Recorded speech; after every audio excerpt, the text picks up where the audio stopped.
Said you would be. Okay. Okay. I will call the April 9th Board of Education meeting to order.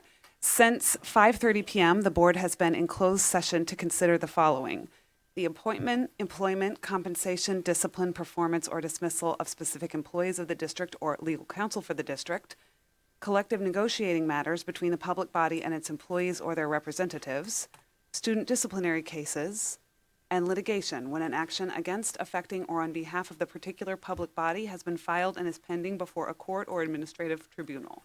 I will entertain a motion to come out of closed session. So moved. Second. A motion and a second are heard. All in favor? Aye. The motion passes. Good evening and welcome to the April 9th board meeting. Our mission is to educate students to be self-directed learners, collaborative workers, complex thinkers, quality producers, and community contributors. Please call the roll, Ms. Bell.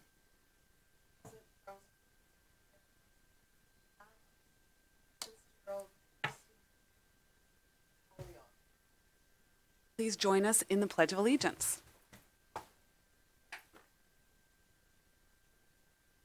Pledge allegiance to the flag of the United States of America and to the republic for which it stands, one nation, under God, indivisible, liberty and justice. We are at the point in our agenda for good news. Good news, this Thursday, April 12th, District 203 will celebrate those who excel in District 203, the 2018 District Awards Night. We held at the Embassy Suites, again, Thursday, April 12th.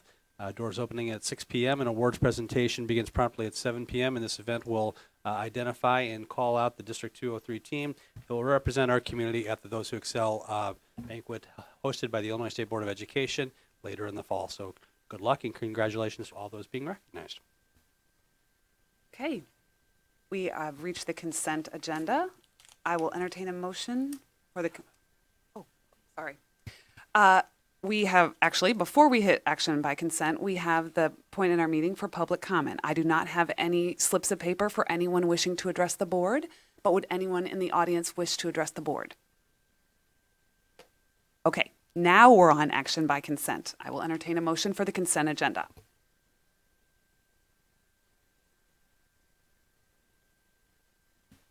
I move approval of the consent agenda as presented. Second. A motion and a second are heard. Please call the roll, Ms. Bell. Aye. Aye.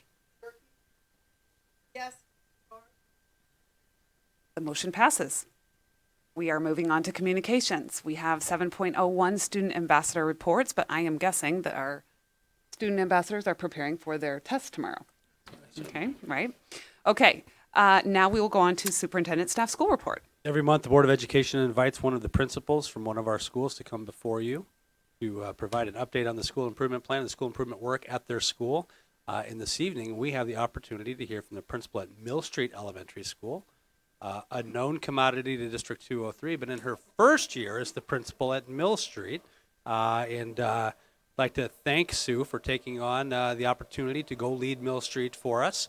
Pleasure. And the work that you're underway with your staff and the great things that are occurring there. So tonight, Sue's going to provide the Board of Education and our community an update on all the great work that's going on at Mill Street Elementary School on behalf of her great staff, some of whom I know are here. So, Sue, we'll turn it over to you. Thank you. Thank you for the opportunity to be here this evening and to share Mill Street's school improvement plan with you. And then I wanted to thank my Mill Street SIP team in the back.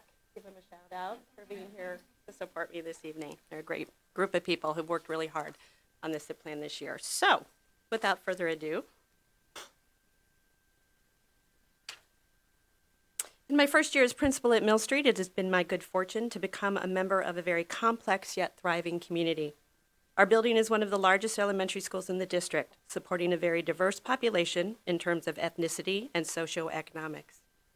We are a Title I building, we are a dual language site, and we are fortunate to house the structured learning program which supports students with autism. It has been a year of new beginnings in terms of leadership and a school vision focused on growth for all students. We have put in place new structures, new expectations for implementing high-impact instructional strategies, and a collaborative approach to teaching and learning. This school year, we welcomed a total of 22 new certified staff to our building. Several of those positions were a direct result of your actions in response to the need to provide additional support in closing achievement gaps. We are very appreciative of this support, and as you will see, because of your actions, Mill Street students are growing and learning. The SIP goal that will be reviewed tonight has been specifically crafted to reflect the many changes at Mill Street and our laser focus on meeting the needs of all students. Our mission as an identified impact school is to align our work to the laws of school improvement in order to ensure continuous achievement. Our work began last summer when our staff met to explore how these laws, our global school data, the district blueprint, and the unique needs of Mill Street would come together to drive our work for the coming year. Our overarching agenda is to ensure we are closing achievement gaps while working towards high growth and high achievement for every student. Although this process takes time, we are well on our way to achieving our vision of student success. Our school improvement process began with the review of how all the elements mentioned earlier work together in creating a vision of success. The data gathered to support our achievement goals included specific subgroup information for literacy and math from both the PARCC and PSA assessments. Data from the 5 Essential Survey supported the creation of our SIP goal. After creating our 3 school improvement goals, we aligned each goal to appropriate Rising Star indicators, and then included non-negotiable instructional strategies that have been proven to have high impact on student achievement. Action tasks were then created to support each SIP goal and drive our professional learning for the year. Our school improvement plan is a living document and the foundation on which all of our work builds. We meet regularly to review our progress and ensure that all professional learning and building initiatives are aligned to our school improvement goals. Understanding past trends and achievement has been critical as a new leader at Mill Street and in creating a purposeful school improvement plan. Our overall PARCC achievement trends in math depicted here are positive, yet there is work to be done in order to continue to reach district benchmarks. Building-wide trends in English language arts achievement provide even greater opportunities and challenges as we work to meet district benchmarks and expectations.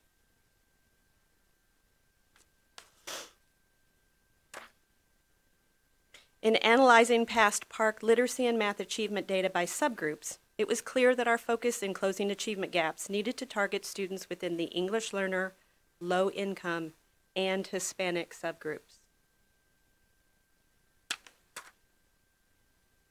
Our most recent 2018 Winter Performance Series data, depicting current growth rates in mathematics, provides evidence that the work being done this school year is resulting in positive growth for our identified gap populations. 2018 winter growth rate improvements in literacy are even more dramatic for our Hispanic, English learner, and low-income subgroups. This trend is encouraging, and we anticipate this rate of improvement will continue. From the data just reviewed, our first 2 SIP goals were crafted to reflect measurable increases in achievement and growth in both ELA and math, specifically targeting our low-income population, as this group encompasses other subgroups also underperforming. While these goals specifically target one population, we fully recognize that not all of our students fall within the achievement gap, and that our charge is to ensure each student shows continuous achievement. Our third SEL goal reflects desired growth in social-emotional learning and the well-being of students and staff. Listed below each goal, as mentioned earlier, are the non-negotiable high-impact approaches to teaching and learning that our staff researched and agreed upon after participating in analysis of the work of instructional leaders such as John Hattie, Bob Marzano, and Jim Knight. These are included as reminders of the expected approaches in closing achievement gaps and ensuring growth for all students. Our Rising Star indicators for both math and ELA address culture and climate to ensure that each staff member is responding to students as individuals, understanding their skill levels, backgrounds, interests, and aspirations in order to build from their strengths in supporting their achievement. The indicators address the need for specialists and support staff to engage in co-planning and co-teaching, implementing a push-in service approach, that aligns with our multi-tiered system of support philosophy, in which all students receive core instruction and additional remediation or extension as needed. Ensuring that co-planning occurs during PLCs has been the focus of our work this year. We have redefined the PLC process, training PLC leaders who facilitate conversations regarding the 4 PLC components that support differentiation, a data-informed process for developing lessons, and the development of ongoing assessments aligned to standards. All of our indicators support a vision of continuous improvement in an environment that values collaboration and a responsive teaching approach. Our SEL Rising Star indicators focus on staff collaboration and maintaining a positive school culture with an emphasis on relationship building, culturally responsive practices, and the utilization of a restorative discipline approach in supporting students with behavior and social emotional challenges.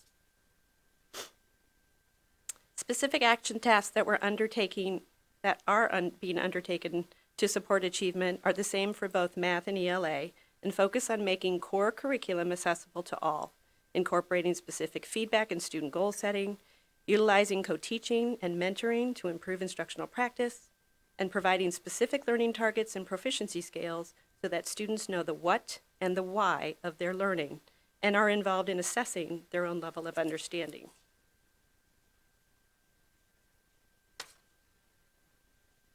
One success and method for fostering increased engagement and achievement in mathematics is our NEF-sponsored First LEGO League STEM program. Students underachieving in mathematics and who fell within our gap populations were specifically targeted for participation in this program, as were those excelling in mathematics and problem-solving skills. Students from both groups came together to not only work with robotics and programming, but to conduct rigorous research and collaborative inquiry. Zaretta Hammond, the author of Culturally Responsive Teaching in the Brain, speaks to the danger in underestimating what students in gap populations are intellectually capable of doing and postponing more challenging and rigorous work until they have mastered the basics.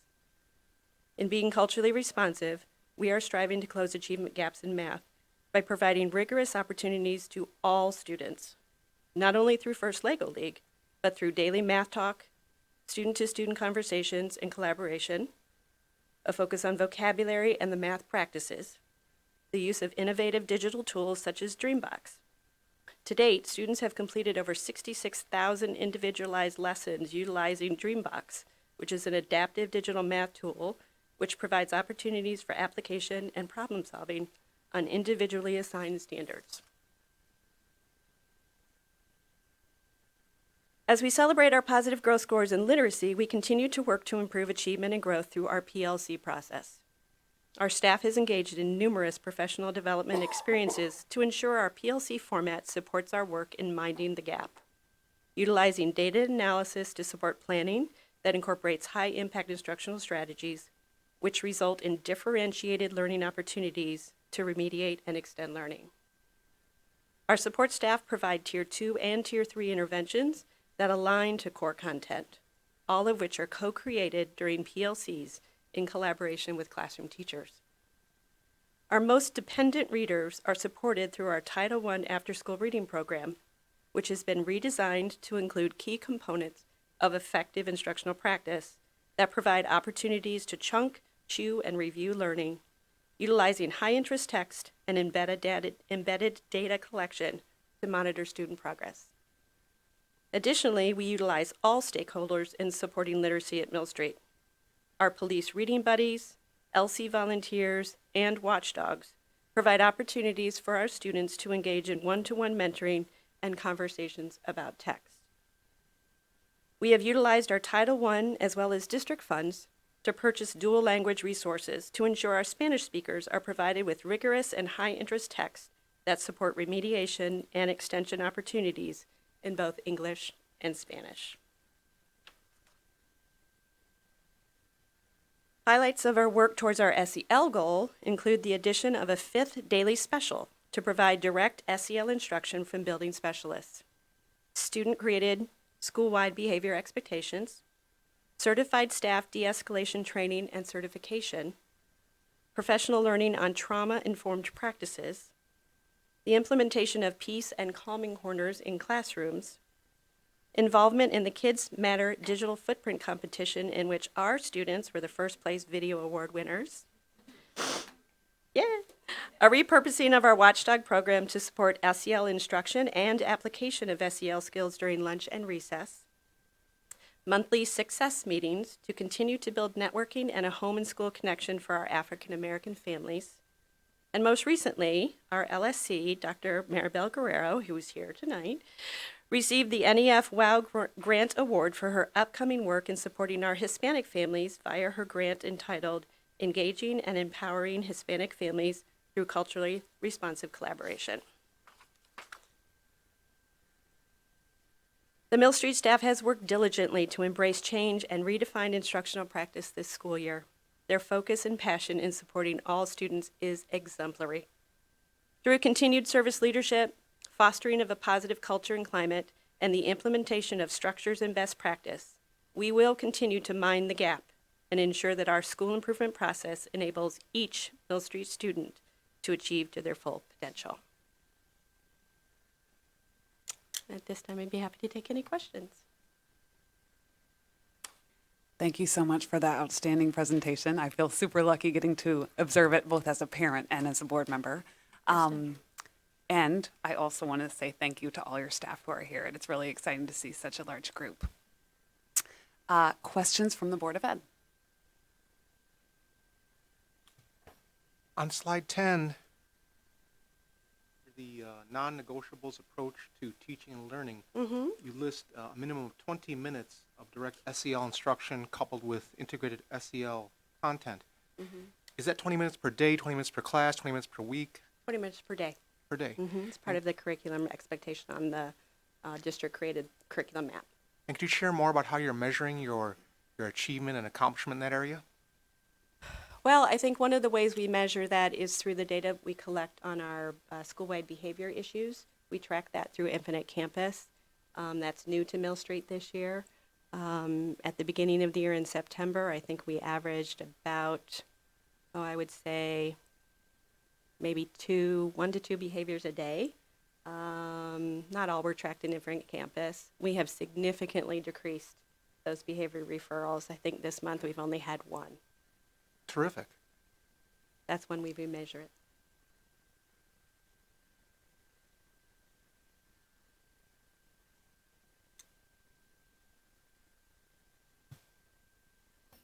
Thank you so much for your report and all the details. Sure. Just want to thank you and your staff. Slide 9 with the performance series reading growth was just amazing, and just thrilled to see so much happening at Mill Street. And thank you for your leadership. And I guess I'm at a loss for words, but I'm really excited about what we're seeing. So thank you. Thank you. We are too. Very proud of our staff. They've worked really hard this year. Janet? Hi, thank you for that. This page, slide 9, wondering what do you think moves the needle the most to make those kind of numbers happen? Sure. I think it's a variety of things, but I think it speaks to the strength of the PLC process and our responsive teaching approach. So we always include all of our support staff in our grade level PLCs to ensure that they're part of the planning, so that our students are getting core content, but also getting a push-in support as needed to remediate or extend their learning, so that everything comes back to the core content and students are getting what they need based off of that. It's a real collaborative effort. It's amazing to see people come together and have conversations around student data, and then have conversations about what best practice strategies they're going to put in place in order to meet the needs of the students based on that data. So I think it really does speak to the strength of our PLC process and the collaborative effort that our teachers put in, and the hard work of our students. Can I ask also, on slide 14, you mentioned, kind of referring to the book, Culturally Responsive Teaching in the Brain, about, you talked about rigor, being careful to give opportunity for I guess, for rigor for all. How, Right. and then you also talked about, even though, and please correct me if I'm paraphrasing incorrectly, like even though like maybe the basics aren't established, like what does that mean in terms of, providing rigor and Right. So that's the tricky and in very challenging part of being a teacher is that you want to be able to fill the gaps of those basic needs that students have, those foundational pieces, while keeping them in the core curriculum and extending their learning and giving them opportunities to think critically. So doing both of those things simultaneously is what our teachers really are striving to doing, is finding time in their day to fill the gaps that are needed, but also keep those students who are not achieving where we want them to be in the classrooms so that they're getting that core content and getting that collaboration with their peers. So we find that one of the high impact strategies is student-to-student conversation. So if they're pulled out, for example, for support, they miss that student-to-student conversation. We try to make sure that our students aren't pigeonholed into a certain type of reading group so that they, again, can be in a grade level reading group and hear the discussion of their peers. They can hear the story being read to them if they can't read the entire story themselves. And then they're supported through support staff to read, reteach, so that they can access that content on their own and build their fluency. But we don't deny them the opportunity to have that deep depth of knowledge discussion. Thanks. Charles. Thank you for your report. Lots of great results. One of the things you mentioned in slide 16 on the SEL celebrations, you talk about implementing building-wide behavior following restorative discipline philosophy. Can you talk about a couple of the things you've implemented there, like some examples of what that looks like? Sure. I think the strength in our staff this year in embracing students who have behavior challenges and what that means in responding to them in a humanitarian kind of way, responding to them as individuals. They've gone through some trauma-informed practice training. We've done a lot of work in our building on restorative justice and what that means. And basically it revolves around the philosophy of building the strength in building relationships with students and between students, and ensuring that when a student makes a poor choice, that's a teaching moment rather than a time for discipline or consequences. We have conversations about it, we learn from our mistakes, we move on, and we value them as humans without judging. And I think that has changed, that mindset has changed a lot in our staff in terms of how we respond to students who might be in crisis and addressing them in terms of supporting their social emotional well-being rather than just addressing the behavior. So getting to the root of the cause and making sure that we're building relationships and that, number one, our students feel safe in our building. Can you give a practical, for example? So what you said makes a lot of sense, sounds good, but just can you give me for instance? A specific example. Well, we allowed our students, or we asked our students to create their own expectations for the school. So they came up with all of the expectations for what behavior looked like in being respectful in the lunchroom, in the hallways, in the restrooms, at recess, those kinds of things. That's one example. We teach students how to do conflict resolution. We have peace corners and areas in our classrooms where students can come together if they have a conflict, and there are resources there for them to follow so that they can have a conversation and listen and really hear one another and talk out the problem. So I think that's been very successful. For our students who are in crisis, we have created those corners in classrooms where they can go and have some kind of safety net where they can de-escalate. We give time for them to do that before we address the problem.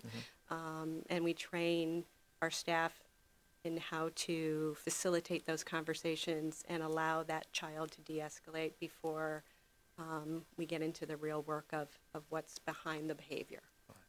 Okay. All right, I have one other question. Now this one is just pure curiosity on my part. Okay. What is sphero curling? I saw that on one of the slides. It's like one of the Oh, it's one critical of thinking our, examples. it's a robotics program. I can surely have Jessica. Jess, you want to tell us what Sphero is?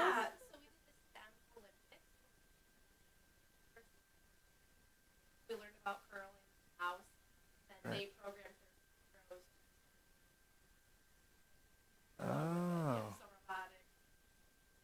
so very robotic. cool. Very cool.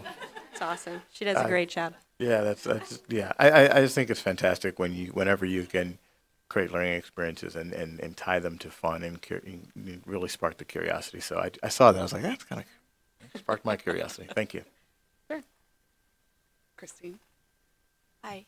Can you just tell us some of the things you're doing with families? You mentioned like Success and Watchdogs, but like, what are some of the things they do?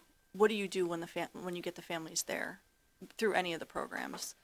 Or Well, even, I think one of the first important things to do, being new in the building, is to build relationships with them as new leadership in the building, making sure they understand what my vision is and how that vision kind of comes through in their children. So being very clear with them about what our SIP goals are and why we have them and what our purpose is in this year in working to support students, I think is one of the big things we do. Another thing we try to do, especially with our success group, is build understanding and build trust and build connections between what students are doing at school and what families can do in the home setting to support their students. And I know that's something that Dr. Guerrero is going to be working on in her new grant with our Hispanic families as well. I'd like to see more involvement from our diverse population in terms of parent participation, and that's something that I don't think we've achieved yet, but something I'm working on.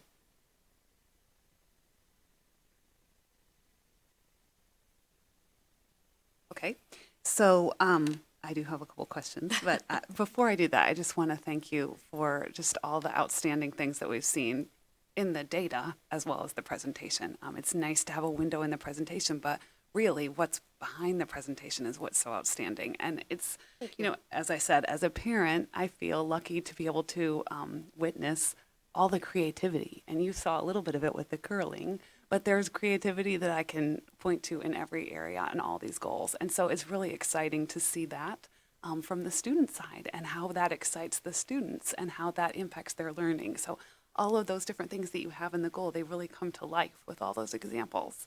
I specifically love the work that you've done both on the ELA with those outstanding results, but also on engaging families, on relationship building. I thought it was interesting that you pulled that out as a really non-negotiable thing in working on really building relationships, both with students and with families and with staff. Sure. That whole coordination with the PLC. It's exciting to see you reference the PLC process as something that you really point to when you say, why did this work? Because of this. That's exciting for us to hear as a board because we've talked so much about that PLC process. Just seeing it really be, this is the factor. That's exciting for us to hear. Absolutely. I would love to hear a little bit more about how you feel the goals with students and specifically working with the students in your Rising Star Indicators. You highlighted explicitly defining to students the goals that you're working towards, and how do you feel that has impacted this whole process, that engaging of the student side? Yeah, I think that's probably one of the most impactful things that our teachers have done this year in terms of making sure that students are aware of the what and the why of what they're doing. So really focusing on unpacking the standards, understanding themselves what they mean, then breaking them down into proficiency scales or proficiency levels, and then communicating that to students so that students understand what their target is and where they are along that continuum, and then in the student goal setting, what they need to do to move themselves forward. So I think it's pivotal. It's one of the high impact instructional strategies that students are involved in understanding what the targets are that they're trying to achieve, understanding the standards in terms of student-friendly language, and then to be secure or to be beyond secure. Yeah, that's exciting to see the engaging of the student in that whole communication Yeah. line in that area. That's critical. My other question is with regard to, thank you for so eloquently reminding us that you are targeting the GAP population and all students, and that this is a real effort to try to see every student succeed. How is that going? We have the data here with regard to our GAP population specifically. Right. But what kind of growth did all your students We've seen experience? growth in all of our students, and we're very proud of that. And I think when you're identified as a impact school, one of the pitfalls can be that you only focus on that population of students. And as I said, we're very well aware that we have students that are excelling, and that our job is to ensure that they show continuous growth as well. So that is a challenge. We have a lot of work in front of us as a staff and as teachers in order to make sure we're meeting all students' needs. And in a diverse building, that's difficult. but our teachers work very diligently. And I think having those proficiency scales and breaking down the standards and recognizing where everyone is in their classroom and then differentiating based on that allows us to meet the needs of all students, not just focus on remediation, but also on those students that are secure and that need to be pushed to be exemplary. That's certainly something I've seen as a parent also. Good. I'm So, glad. thank you. Thanks. Okay, one more question. Sure. Now that I've gathered my thoughts better. You mentioned Dreambox. Can you give us a little Yes. bit more information about that? I can, but I might ask my math specialist who's here. Dreambox is a program that was piloted by a number of schools this past year. It is a program that teachers can go into and individualize learning for. And so it's used as a tool to help differentiate for students and help provide some independent practice. It can also be utilized at home so that parents can see the standards that teachers have specifically assigned to students who either need some support in that standard or to extend them. And so it's been a program that is used K-5, and I'll ask Ann if there's anything major that I missed. First of all, thank you for allowing us to have Dreambox. One of the things that Dreambox does is allows us as the teachers what the needs are for the program is adaptive, so it kind of figure out what skills course or to extend. But it also we dashboard will go back. I would like this student to want to shore that up, or I want them to extend area. Push out direct assignments. It's super engaging. It's one of those adaptive programs that will meet the needs of all the learners, no matter where they are in the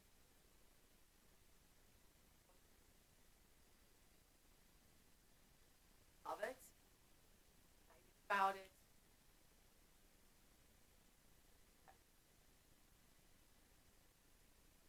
Yes, it's been a great tool for us. Okay, thank you very much. Okay, Thanks thank to all you. of you for coming, and I see a few parents out there too. Thanks for coming as well. I'll echo my thanks to the Mill Street staff and everyone for being here, not only for being here tonight, but all the work that you're doing this year. So congratulations. Okay, we are on to 7.04, the President's Report. Just a quick thing for the board. This resolution that is attached under President's Report is a resolution that we drafted at the request of our Home and School Association. They had hoped to have a formal document that they could pass in order to convey their support to the legislature with regard to the under-levy legislation. So you can see attached the resolution, and the home and school associations, the individual home and school associations are going through the process of obtaining that support from those individual schools. Once we have that all passed, we plan to convey that to the Committee of Jurisdiction. And in terms of when we will be conveying that, we have not yet had our legislation scheduled to be heard as a part of the Revenue Committee. We're hearing a little bit of, feedback that they're not planning on calling too many pieces of legislation under revenue. But we're working to convey the importance of this legislation and its bipartisan nature and its support by all schools and its impact to help schools responsibly, save taxpayers' dollars, but protect students as well. And so that legislation, we haven't heard the date of committee consideration, but as a part of that committee consideration, we would certainly convey the support of our Home and School Association and our parents and how important they feel this tool will be for us to help them. So that's my report. I'm happy to answer any questions. And I'll keep on providing you with additional details as we find out the dates for committee consideration. Certainly, the board can fill out witness slips during that committee consideration to express our support, as well as individual home and schools can do that as well, and we'll provide them with that information also. Okay, right. Item 7.05, Board of Education reports. Moving on to discussion without action. We will go with 8.01, 9 to 12 certified and district special education staffing projection. Annually, the administration comes before the Board of Education to prepare a recommendation for our staffing projection. This is anticipated staffing needs. And tonight, we're going to present to you our anticipated high school staffing and district special education staffing. In March, we presented to you elementary and junior high school. And so I will ask that Nancy Voice, Assistant Superintendent for Secondary Education, with support from Dr. Christine Igo, Assistant Superintendent for Student Services, present our recommendation to the board. Thank you. Good evening. Dr. Nigo and I have prepared the high school and district special education staffing memo that's located in board documents. This memo is similar to those that you've seen in the past. The first table comparing certified staffing for the current school year with our projection for certified staffing needs for the upcoming school year for both the high school and the district level special education. The first column in this table represents the actual staffing for the 2017-18 school year, and the second column represents our projected staffing for the 2018-19 school year. The final column represents the difference in the total staff projected. As you can see, we're expecting a decrease in high school staffing by 0.4 FTE, even though we anticipate the same level of enrollment. For district special education, which includes social workers, psychologists, vision and hearing teachers, and many others, we project an increase of 5.367 full-time equivalency, with 4.0 of these positions providing additional social-emotional learning support to our high schools by increasing the school psychologists by 2 at each high school. The remainder of the FTE is supporting an increase in services required in students' IEPs. The second table expresses the certified staffing for EC12, which combines the EC8 staffing approved on March 19th with the proposed high school and district level special education staffing from the first table. This allows you to see the information from elementary, junior high, high school, and district special education all in one chart. Dr. Igo and I will be asking you to approve this staffing recommendation at the April 23rd board meeting, and to assist you with that, she and I'd be happy to answer any questions you might have at this time. Questions from the board? Would it be possible to add data into your chart regarding the number of students as well as perhaps some dollar information? I believe the dollar information comes from Marcy. Yeah, so tell me about the students. What information would be helpful? If we're increasing staff for special education, I'd like to see what kind of increase in numbers we have for students who require special education. 4 of the staff that we're recommending are, in addition to staff that we already have, psychologists, right, to support social emotional needs of our students, kind of aligned with some of our mental health needs. Yes. As you are aware, recently, we've heard reports in the community about needs for supports for stress. Dr. Igo can provide some more information as well. Certainly. So we are anticipating an increase in the number of students who will be requiring special education services, but the increase in staff that you see for special ed staff, 4 of those really are devoted to our high school, to add 2 psychologists to each of our high schools. And the reason for that is when we look to see what are the recommendations for what should our school psychologists be per ratio. So for every 500 students, we should have approximately 1 school psychologist. And so in order to get ourselves kind of aligned to that so that we can continue to provide services and meet some of the increased mental health needs of our students, we are asking to increase the psychologists at the high school. Certainly. And I know that in terms of your question with regard to the financial impact, we're working to include that. So Marcy Boyne, our Chief Financial Officer, Chief School Business Official, is making adjustments to, you had seen the 5-year financial forecast. It was based on holding all programming and all services flat from year over year. And as part of our budgeting process, Mrs. Boyne is preparing the same illustrations, the same charts that will show the financial impact of that.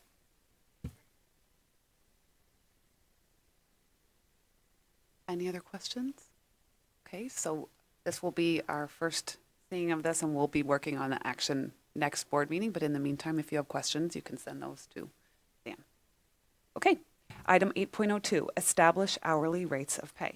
Annually, our Human Resources Office reviews the hourly rates of pay that we pay to staff in a variety of positions. You can see the chart from past years and what hourly rates of pay are for 17-18 school year. Our administration does have a recommendation for an adjustment for 1 position, and that's noted in board docs, an increase in the hourly rate for our classroom nurses. You can see it's noted in board docs for your review. Mrs. Hetman or I'd be happy to answer any questions that you have. We'd be asking for action from the board on April 23rd. Questions from the board?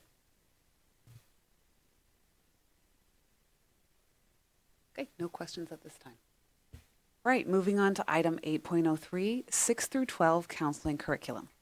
Going to invite Lisa Exagas and Jill Lavacek to come forward to the presentation table on behalf of most of the rest of the people in the audience and others who have really rolled up their sleeves over the past couple of years to focus on one of our Focus 2020 strategic blueprint commitments, and that's the area of college and career counseling. So this evening, on behalf of the team, Mrs. Exagas and Mrs. Lavacek are going to present an update on that blueprint work, as well as recommendation for a comprehensive 6-12 counseling curriculum. So I will turn it over to our presentation team. So good evening, and we are thrilled to be here tonight to provide you with an update on the College and Career Counseling Blueprint Commitment. I'm Jill Lavacek, Director of Innovation and Learning, and this is Lisa Exagas, Director of Student Services. We also want to take a moment to acknowledge the Career and Counseling Leadership Team, which are also here this evening. The team includes Dr. Jennifer Hester, Chief Academic Officer, Nancy Voice, Assistant Superintendent of Secondary, Carrie McFadden, Assistant Principal at Naperville Central, Jay Wachtel, Assistant Principal, Naperville North, Andrew O'Brien, Assistant Principal, Kennedy Junior High, Jeff Farson, Director of Student Services at Naperville North, Karen Lemansky, Director of Student Services at Naperville Central, Melissa Hampton, Director of Professional Learning. Also, probably most importantly, here tonight are some representatives of our counseling team who have been really engaged in this process in such a hardworking group. So I'd like to acknowledge that they're here tonight too. So we have two outcomes for our presentation. First, we will provide you with an update on the 4 workstream areas of this commitment. We will highlight achievements and review next steps. Second, we will make a recommendation for a 6th through 12th grade comprehensive counseling curriculum with phased-in implementation for your approval. You will notice that there are links throughout the slides for further background, so the board may explore these resources for deeper information. We will begin with the update. College and career readiness is essential to students' post-secondary success. This blueprint is designed to help students intentionally plan high school experiences that meet their post-secondary goals by ensuring focused academic and social emotional counseling, 4-year course planning, and post-secondary exploration. We actually have 2 unique blueprint initiatives around college and career readiness. 1.20A, school counseling, and 1.20E, which is the high school to college and careers blueprint. These commitments are both grounded in preparing Naperville 203 graduates with a menu of options and opportunities for their future. These strategic blueprints are also unique in that both our operations and our learning services departments play an instrumental role in shifting practice and implementing systems. Tonight, we will focus on Blueprint 120A. The leadership team for this blueprint is charged with conducting an analysis of the college and career counseling process to design and recommend a system that will best support our students' post-secondary success. Beyond our own district commitment to developing college and career-ready graduates, national and state legislation impact our work. The work of our team has been grounded in the American School Counselor Association, or ASCA, the Illinois Post-Secondary Readiness Act, or the POWER Act, and the National Every Student Succeeds Act, or ESSA. Specifically, the POWER Act and ESSA each include components of college and career measures.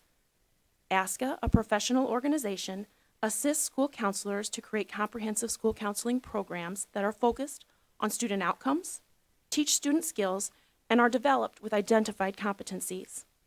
Our work groups are utilizing this framework to design a comprehensive, data-driven school counseling program. The POWER Act, signed into law in July of 2016, is a framework to help students avoid remedial coursework and to help them persist in post-secondary education.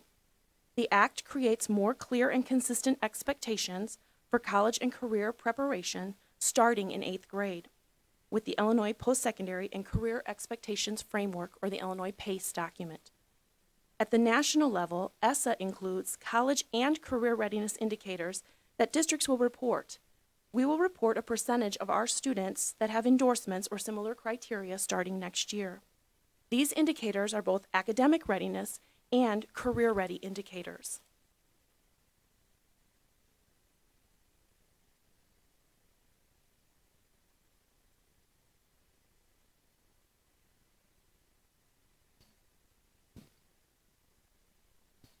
At that time, they shared that we have divided our work into 4 separate work streams to provide us with a clear focus and allow for an expedited process.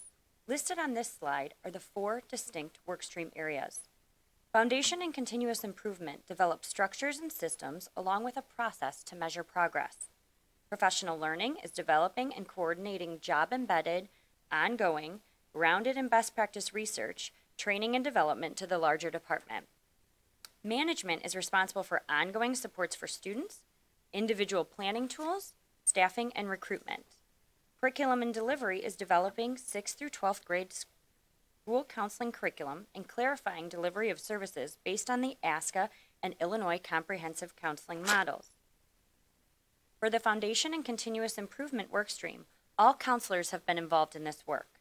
To date, we have collaboratively developed a counseling program vision, mission, and belief statements. Currently, we are developing implementation and communication strategies to ensure successful implementation and sustainability of the comprehensive counseling program. Next year, the Foundation and Continuous Improvement workstream will focus on designing a program evaluation model. The vision for the comprehensive school counseling program is that every student will acquire the knowledge and skills necessary to achieve personal growth and post-secondary success. The mission of our program is that comprehensive counseling services provide students with preventative and responsive services that promote academic, social-emotional, and college and career skill development in order to advance and empower students to achieve post-secondary success. All counselors also work to develop belief statements about all students, all counselors, and the counseling program. These belief statements guide the work through all of the Blueprint work streams. The Professional Learning Committee was charged with creating meaningful professional learning to meet the needs of counselors where they were at each stage of learning, develop understanding of where we are headed as a district, and to build community and shared ownership. The Professional Learning Committee has met over the course of the school year to develop 2 online modules and 2 face-to-face Institute Day learning sessions. Counselors engaged in learning that helped them to understand the why of a comprehensive school counseling program and built understanding of ASCA, the Power Act, ESSA, and the SEL connections. Counselors also had an opportunity to engage with the year-long curriculum maps and unpack the standards for students. Feedback throughout the learning modules has been extremely positive. Next steps for this team are to complete the annual professional learning plan structure for the upcoming years and to begin to provide professional learning specific to the delivery of the counseling program and curriculum as it is further developed. The management team has also been meeting throughout the school year. All the work of this committee is aligned with recommendations from ASCA. The team's first task included establishing guidelines for the advisory council at each of our junior high and high school sites, and developing annual agreements between school administration and counselor teams. The team is currently working on designing school counseling program assessments that we can use to evaluate the effectiveness of our program. They are also identifying use of time assessments as recommended by ASCA and establishing plans for implementation and communication. Next year, the management team will focus on developing school counselor competencies as well as finalizing student data elements and data review structures. One example of the work of the management team is the development of the Advisory Council Guide. An advisory council is comprised of school team members, parents, and students, and is established in an effort to gather input from stakeholders that will guide counseling services for the following year. The Advisory Council Guide provides a roadmap for school counselors and building administrators on initiating and maintaining an advisory council. The guide also allows for customization to meet the needs of individual buildings. These advisory councils will launch in the fall of 2018 at all of our secondary buildings. The management team also developed a template for school counselors and building administrators to guide conversation and planning for the counseling program each year. These annual agreements allow for and promote individualized goal setting that meets the unique needs of each school. The Curriculum and Delivery Committee has met multiple times over the course of the last several months. To begin their work, this team spent time researching and crosswalking counseling curriculum standards from Illinois, ASCA, and others across the country. After developing a deep understanding and determining standards to utilize, the team unpacked the standards and developed grade-level benchmarks in 3 main domains. Benchmarks for students in grades 6 through 12 were developed for the academic, social emotional, and college and career domains. The team also identified potential resources to explore. Currently, the team is designing the components of the individualized learning plan in order to begin the search towards identifying an appropriate tool to house student individual learning plans, or ILPs. The team will also be designing professional learning on the counseling curriculum. Next year, the curriculum team will define direct and indirect services and develop small group and individual action plans for students needing additional modified supports. As I shared moments ago, the first action item for the curriculum team was identifying appropriate standards to utilize. Unlike other content areas, there were multiple sets of standards for the team to review for consideration. Curriculum team members reviewed both what we want students to know related to the 3 domain areas and also what we wanted students to be able to do. Based upon the recommendation from the leadership team and through the analysis of various standards, the team agreed to utilizing the ASCA Mindsets and Behaviors, the Power Act and PACE framework, and the Illinois SEL standards as the basis for the 6th through 12th grade benchmarks. The team engaged in a similar curriculum process as all other content areas. Once the team identified the appropriate standards, they worked to unpack the standards and develop a deep understanding of what we needed students to know and be able to do. They then worked to develop grade-level benchmarks and ensure those benchmarks had clear alignment between 6th through 12th grade. This spring, the team will develop instructional units and design a curriculum site so that it's ready to be utilized by counselors next fall. For curriculum implementation, the team developed outcomes for the next 3 school years. In 2018-19, the implementation focus will be providing professional learning to all counselors on the new comprehensive counseling curriculum and piloting the curriculum and resources in individual counseling sessions, making a recommendation to the Board of Education for resource adoption next spring. The comprehensive counseling curriculum will be fully implemented in 1920 school year. Additionally, ongoing professional learning will occur. In 2021, counselors will assess and report on students' growth toward the counseling benchmarks. At this time, we are recommending a comprehensive 6th through 12th grade counseling curriculum to the Board of Education for approval. The year-long counseling curriculum documents identify the grade-level benchmarks in each grade level from 6th grade through 12th grade for each of the 3 domains. The green color represents the grade-level benchmarks in the area of academic performance. The red color represents the grade-level benchmarks in the area of college and career exploration and selection, and the blue color represents the social-emotional domain. For the area of social-emotional, the counseling team adopted the grade-level benchmarks previously developed by the SEL curriculum team and adopted by the Board of Education in the spring of 2017. Our goal as a district is to provide a systematic approach to college and career counseling. Our leadership team is happy to take any questions that you may have at this point. Thank you for that presentation, and thank you to all of you who are in the audience supporting and for your work on this as well. Questions from the Board of Education? Paul. I love what you're doing for the students over at Central. My son's there, and I appreciate what you're doing for him. And my only concern is some of the opportunities you offer are optional, and I think a lot more of them should be mandatory. I like your communication style and that you're giving the parents the information so that they can encourage their students to take advantage of your opportunities. So please keep up the good work. Yeah, we appreciate that feedback, and I think this curriculum provides us the opportunity to make many more of those opportunities embedded into the school day for students.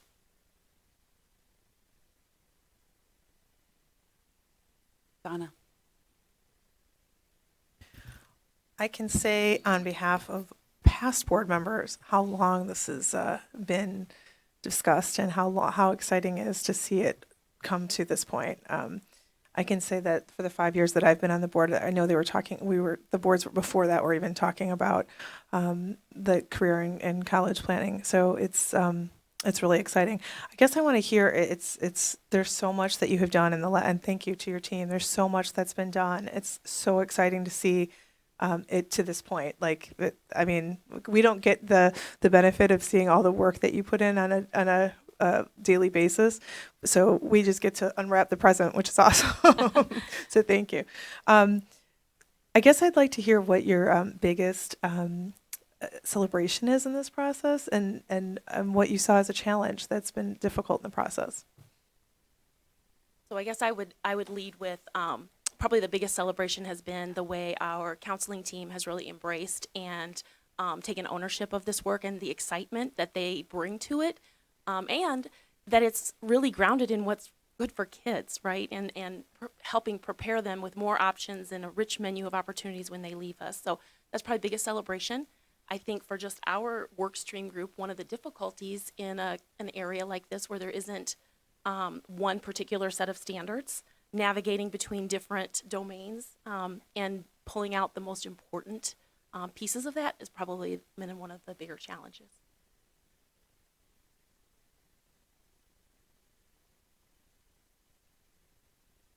Okay, I just want to say thank you as well. It's exciting to unwrap the present of the curriculum map.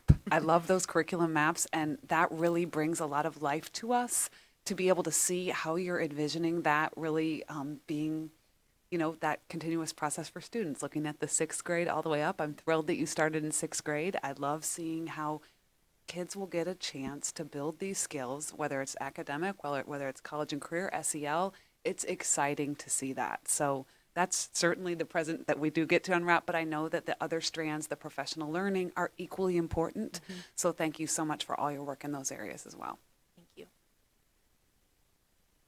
Once again, on just behalf of the entire cabinet and the Board of Education, thanks to our counselors and thanks to our leadership team for all that you've done. I know there's been a lot, laughter, tears, celebrations, and work throughout, and we appreciate all of the hard work that's gone into this. This will make a difference for our kids. Thank you. Okay, moving on to item 8.04, policy review, first reading policy 7.190, student discipline. Sure, a regular role that the Board of Education plays in partnership with its administration is to review its policies. We do that frequently throughout the course of the year, looking at policies as new legislation and laws and things come forward. It causes us to look at our policies. One of those policies that we have annually reviewed for a long time has been Board Policy 7190. And over the past couple of years, the Illinois School Code has been modified to require that districts actually look at 7190. So we've a little bit been ahead of the curve on this one. Our committee has recently met on both 7190 student discipline as well as 7240 co-curricular code of participation. And those committees have included administration, staff, parents, community members, as well as students to review these. We know we have additional policies that we need to continue to review that are aligned and relate to this. And 7190 and 7240 are our first step on that. We will continue to look at our policies as they relate to student conduct and discipline over the next couple of months. Our Assistant Superintendent for Secondary Education, Nancy Voice, works in collaboration with administrators at our 2 high schools to lead the work. And I'm going to turn it over to Nancy for further information about, we'll start with 7190. Okay. As material in board documents indicates, our Parent Advisory Committee, which was chaired by Mr. Stock from Naperville Central High School and Mr. Conrad from Naperville North High School, we met on March 14th. I'd like to thank Mrs. Garricky and Mr. Cush for participating in that committee also. Prior to this meeting, legal counsel reviewed the policy and suggested that we include board policy 7.185 on teen dating violence and include that into the language in policy 7190. Also recommended were some language changes in an effort to comply with the law and to communicate our expectations more clearly to our school community. You will also notice that one of those language changes includes a change in the policy title from school discipline to student behavior. A great discussion with students, parents, staff, community members took place. The team agreed that the practices and the policy as presented to you this evening meets the district needs. As noted in the board memo, new verbiage is indicated in blue. Language recommended for removal is in red strike through, and statements moved to a new location within the policy are in green double underlined. I'll be asking the Board of Education to approve these recommended changes to the policy 7.190 at our next meeting on April 23rd. And to assist you with that decision, I'm happy to answer your questions this evening. Thank you for that review of the committee process. Would either of our board representatives who were a part of the committee discussion like to highlight anything or speak about the process? Okay, so I was at clearly at the meeting when this took place. I was, first of all, I thought the group that was there, they were engaged. You know, they wanted to participate. And the students that were there, once again, they were articulate and they were honest. You know, they didn't try to sugarcoat anything or overemphasize. I mean, they just gave their opinion very well, very concisely. So I like that we incorporate different groups of people into this process. And I love the change from student discipline to behavior. It just seems like a little bit more proactive, where discipline seems like we're reacting to something that already happened. Yeah, I'll just echo a couple of things that Christine mentioned, and that I'm very impressed with the broad selection of students and parents that were involved. Again, the comments were very candid, which was great. And I think that the folks were really prepared, not just the parents, but then also the members of staff that were there and the students. You could see the collaboration, the willingness to listen back and forth. So I thought it was a very good process. Thanks, and thank you for being our representatives from the board. Questions from the Board of Education? Donna? So I know that we review this every year, but it never ceases to amaze me the amount of work and the changes that are put into it each year. We review and you know, on an ongoing cycling basis all of our policies, but this in particular, like Dan said, is reviewed every year. And so I just appreciate all the thought and the insight and the fact that it's a constantly evolving document to best serve our students and our community. So thank you. So I have a question about the weapons section, and I sent this one ahead. We made significant changes to item number 46, and I see some of that moved down to the section with regard to weapons, but not the entire definition. So I was wondering, is that because it's statutorily defined and that includes that whole entire list? Yeah. Okay. It absolutely resets statutory. And then the addition on number 4 really expands that definition. The first part is about the law and the Gun-Free Safe Schools Act, and it mimics that language. And then we've expanded it to beyond bringing a gun to school. Okay. Thank you. Any other questions from the Board of Education? Okay, so if you have questions, do send them ahead, and we'll continue to answer all those questions, and we'll have this policy for action at the upcoming board meeting. Okay, moving on to item 8.05, policy review, first reading, policy 7.240, curricular code of participation. Once again, the next of the policies related to student behavior that have been reviewed to date is 7240. And similarly, a process is in place to involve a number of stakeholders. And Mrs. Voice works with the athletic directors from our 2 high schools, as well as others throughout the district. That's important to note that both 7190 and 7240, when we talk about a little bit of an emphasis on high school kids, it is comprehensive, and it is an EC 12 policy. But again, with a co-curricular athletic participation, mostly high school focused and junior high school focused. We'll turn it over to Mrs. Voice for some more comments regarding this process and policy. Again, get to thank Mrs. Garricky and Mr. Cush. They participated in this, made it an all-nighter with us. For this committee review on that evening, Mr. Letzenkirchen from Naperville Central High School and Mr. Quinn from Naperville North led this co-curricular review committee. At this meeting, we heard great feedback from students, parents, and staff members in attendance. As a result, the administration and coaches are going to work better to communicate the fact that the code is in effect year-round, 24/7, on and off school grounds. That was emphasized by our students. The students and parents also encouraged us to send out reminders of the code during high-risk times, such as dances and school vacations. The students spoke to the consequences being educational and beneficial to them and their peers as they learn to make better lifestyle choices. Everyone present agreed that the code is more effective when we're working together and are proactive about these conversations. The proposed changes to the policy this year are recommended by legal counsel to better align the co-curricular code language to the language in the district's proposed behavior policy 7.190. Those changes are noted in red and blue. Red is the old language, blue is the new proposed language. We're proposing no changes to 724R due to the substantial realignment that was already done 1 year ago. And I'll be asking the Board of Education to approve these recommended changes to policy 2.40 at our next meeting. Again, happy to answer any questions at this time. Thank you for that review of the process and some of that feedback from students. That was very interesting. Any other comments from our board representatives or questions from the board? I have one. Charles, maybe you can help me. In addition to having the coaches especially, or, the club sponsors emphasize this a lot more throughout the season or not the season or off season, wasn't there some conversation about maybe like creating like a Cliff Notes where it would be more in front of the kids? Am I imagining that, or am I just coming up? No, there was Kind of like a boiled down version. Yeah, there was like a kind of a plain English version, or not plain English because this isn't plain English, but just kind of like a Cliff Notes is probably the best description of it. Just an idea to provide reminders for the students as well. One of the things that they also highlighted was the fact that, as you mentioned, the coaches would often make sure that this was being discussed at the beginning of the season, throughout the season. As Ms. Boyce mentioned, there were talk around how you can emphasize it at more kind of, I don't want to say high risk times, but at times like around, you got things like prom or whatever, things like that, and then a reminder. There was also a lot of discussion. I was very impressed with the fact that all of the students that participated talked about how their teammates would discuss it amongst themselves and with each other, and then oftentimes the coaches would send like a message around some of those time frames to say, hey, remember, and if you and also encourage the students to counsel each other.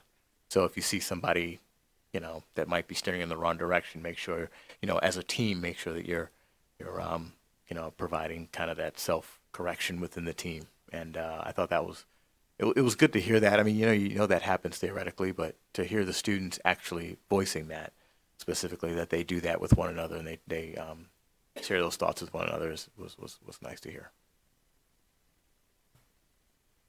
Any additional comments or questions from the board?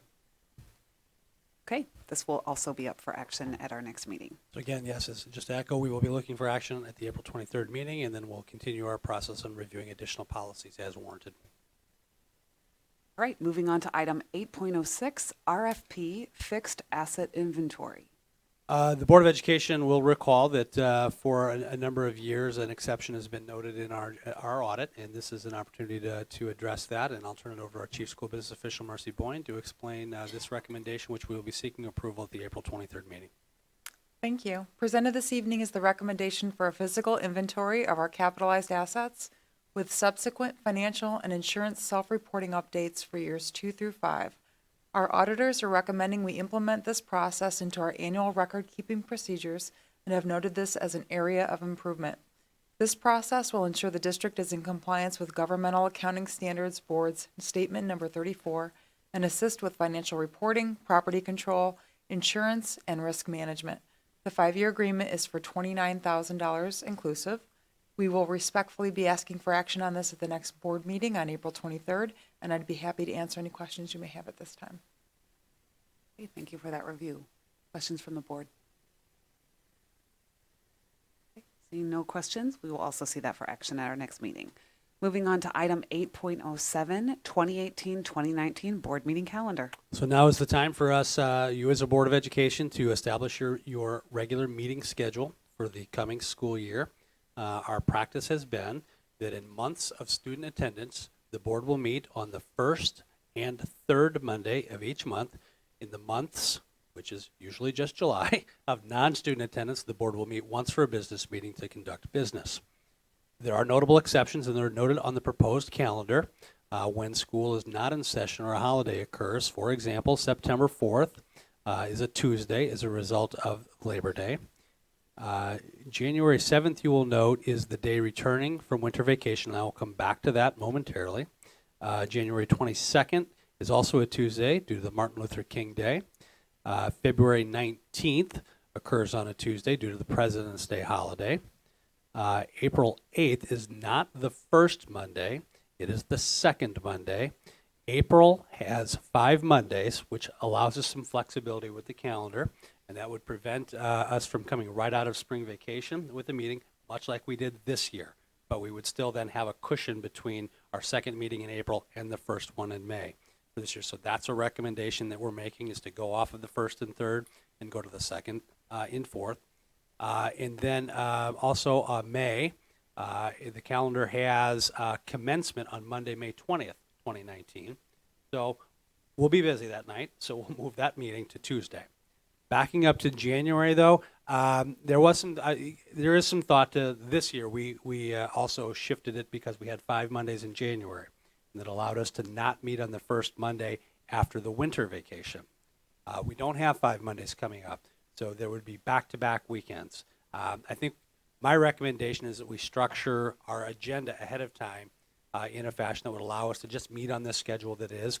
You may consider moving it to a Tuesday, but I don't know that it would necessarily give us any additional work based on the posting requirements for the Board of Education agenda anyway. So I recommend that we just keep it on the 7th and the 22nd as proposed. Happy to invite you to have discussion or ask any questions. Well, it's currently on a Tuesday, or it's currently on a Monday. Okay. So what are the board's thoughts about that? This is the first calendar that has us not going back into school on that Monday. The day that we would go into school would be the Tuesday. Yeah, on the calendar, that'll be a professional development day for staff, so students would not return until a Tuesday. Yeah, the school district will be open for business, but students will not be in session that day. On that January 7th versus January 6th, or January 7th versus January 8th. What are your thoughts? Fine. Okay. Works for me. I think it's fine. I think I think having back-to-back meetings, if we push that, is more difficult than coming back a day before the students, which in all likelihood everyone would be back anyway because the students are going to be in school the next day.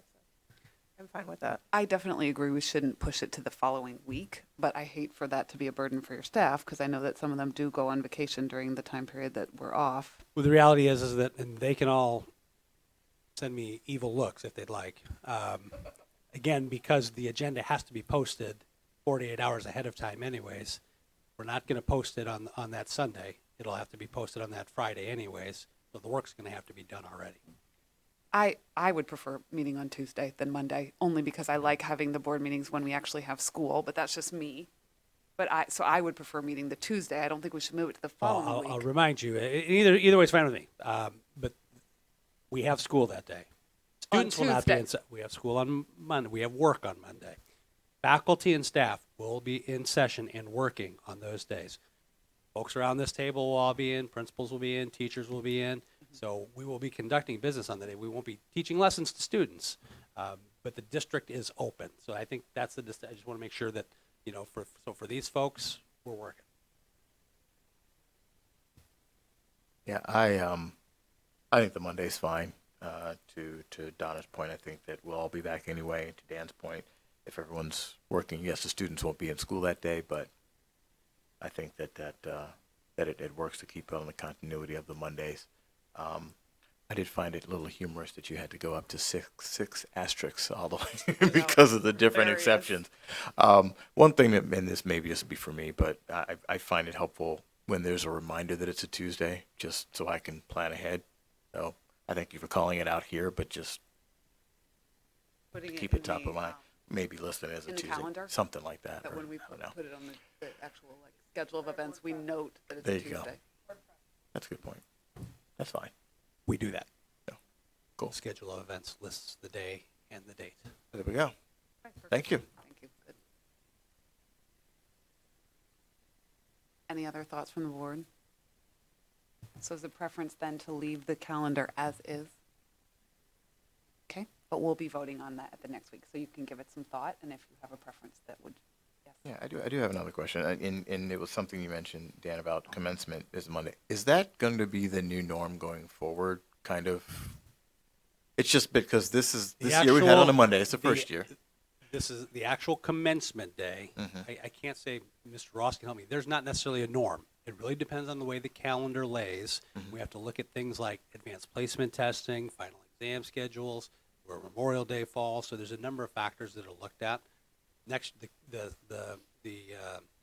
18-19 calendar is very similar to the 17-18 in some ways. So Yes. I think that's why it falls on that day. Okay. And that was mainly because of AP testing, correct? Right. That's why I knew it moved this time. There's Illinois High School Association, IHSA, athletic activities and events, as well as club participation. And we also have to look at, we don't want to do it on a day when there's perhaps 5 IHSA regional, sectional, or state competitions, because that's going to make it difficult for families and kids. So we really have to kind of look at an overall state calendar to get a sense of what are the best days that we have the fewest interruptions. Okay, fair enough. Okay. Then any additional thoughts we can communicate next time, but this will be up for action at the following meeting. Okay, now we've reached item 9, discussion with action. We have no discussion with action this evening. We'll go to item 10, old business. Item 11, new business. And then item 12, upcoming events. I did already highlight the district awards night on April 12th. Look forward to that this week. April 30th, the Excellence in Education Banquet. One of my favorite parts about that banquet is the celebration of the journey between our students as well as a staff member or other significant teacher in their life that have led to what they have been able to accomplish. So I'm very excited for that. Looking ahead, April 23rd, Board of Education meeting, business meeting, work session on May 7th, and then additional work session noting Mr. Cush Tuesday, May 22nd, due to graduation on Monday, May 21st. Any other thoughts or questions here? Okay, then we will go on. We will not be adjourning at this point. I will entertain a motion to return to closed session, and that will be for consideration of